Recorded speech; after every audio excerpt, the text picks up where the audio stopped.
Welcome to Burbank Magazine, October 2011. I'm Peter Maserlian. Coming up on the program, the 2012 Rose Parade is right around the corner, but Burbank Magazine is still focused on the city's 100th anniversary and its January 1st, 2011 Rose Float entry, which was aptly called Centennial Celebration.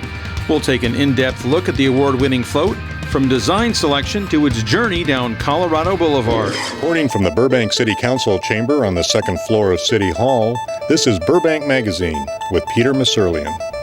Hi, thanks for joining us today.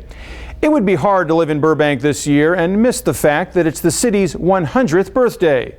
The Centennial Celebration, as it's called, started around the first of the year with the Rose Parade.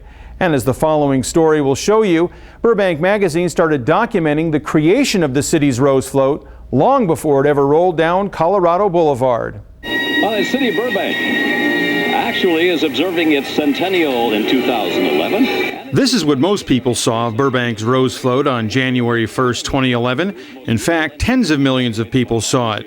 But for the small army of volunteers behind the scenes, the process to get to Colorado Boulevard started taking shape 11 months earlier. It's the right idea, though. The concept is right. Yeah. It's too busy. On January 30th, 2010, the board of directors for the Burbank Tournament of Roses Association met where they so often do, at the Burbank Water and Power Yard. It's the same place year after year the local Rose Float is built. On this day, they were deciding which 6 of the 48 concepts submitted would make it to the next round of the selection process. We're going to take a look at all of our entries, and it'll be a process of elimination through several rounds of voting. We're going to start off, this is round 1, and all it takes is one vote to keep a drawing going. So what we're going to do is Bill's going to hold up the drawings in order, and somebody just raise your hand.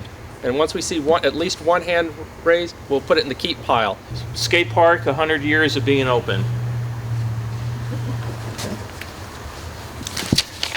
Burbank, 10,000 BC. Okay? People like dinosaurs. How about color? A week later, the general membership of the Burbank Tournament of Roses Association met at the Burbank Central Library to vote on the 6 finalists.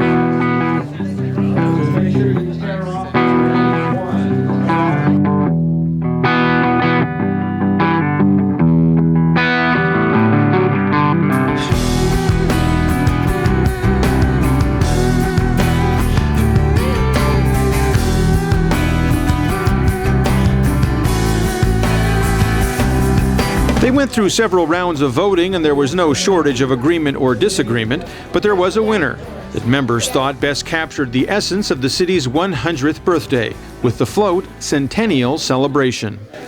Number 1, the design, Julio Leon, Burbank. We may well take some elements from designs that didn't win and kind of mash it around.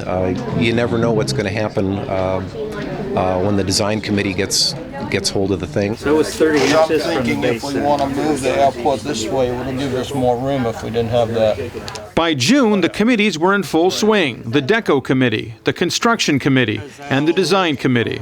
Because the building It gets wider it's at too the big. top. Yes. There's 2 different shades of caraway, and I got the black caraway, which turned out to be brown. If you want to get really technical, you could do this. Put a door right there. Put a door, just a, you could just like a garage door. You could hinge the whole thing out of the way, hinge it out of the way, drop the whole thing back.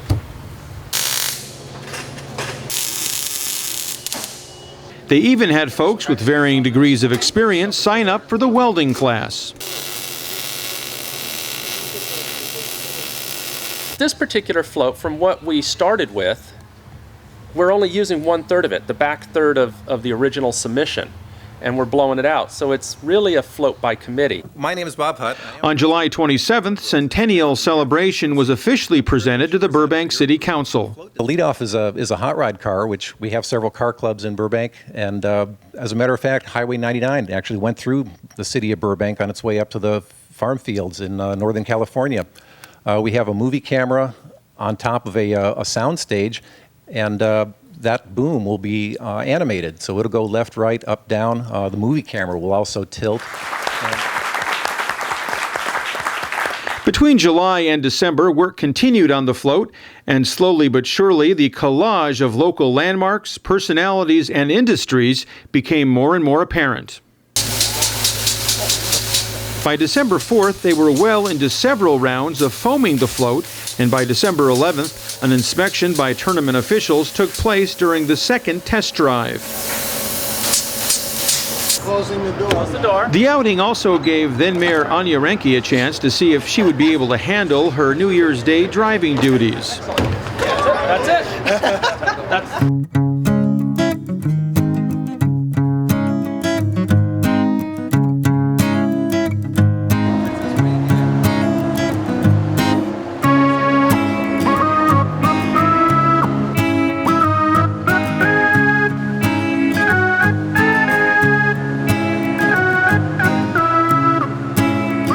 The Rose Float mechanics were there to check and double-check that everything was up to snuff. What's our timing?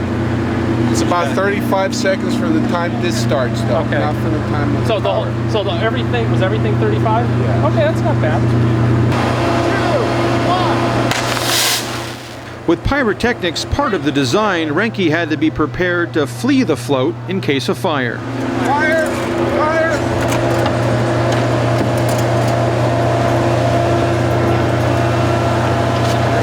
During the fire test, you're also supposed to actually take the fire extinguisher with you.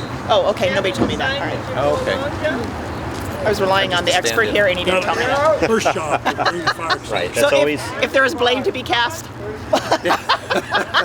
removing the fire extinguisher from the burning float's good form. it's good etiquette. Good etiquette. Yeah.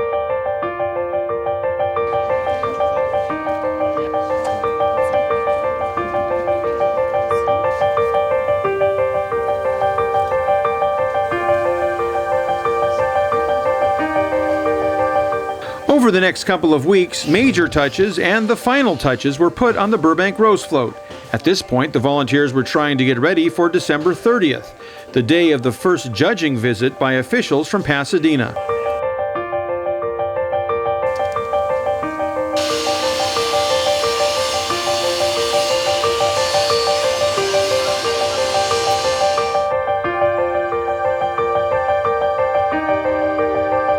With that visit complete, the activity at the BWP yard was thrust into overdrive, as the second and final round of judging was just a day away.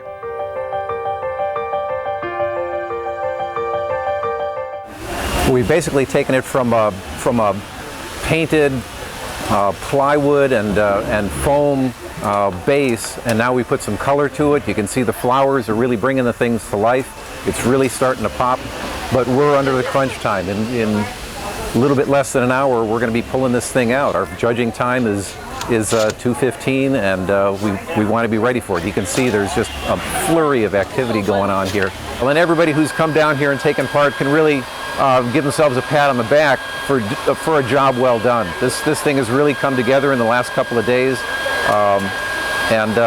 like I say, we got 50 minutes now to get this thing ready to roll out.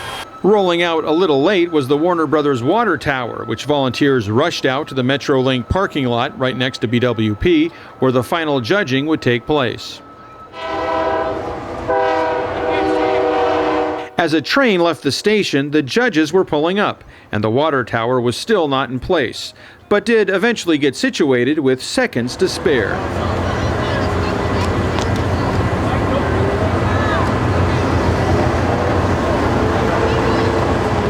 The judges took one last look, then headed back to Pasadena. There was pyrotechnics during the judging, but later that day, on New Year's Eve, the celebration was capped off by this.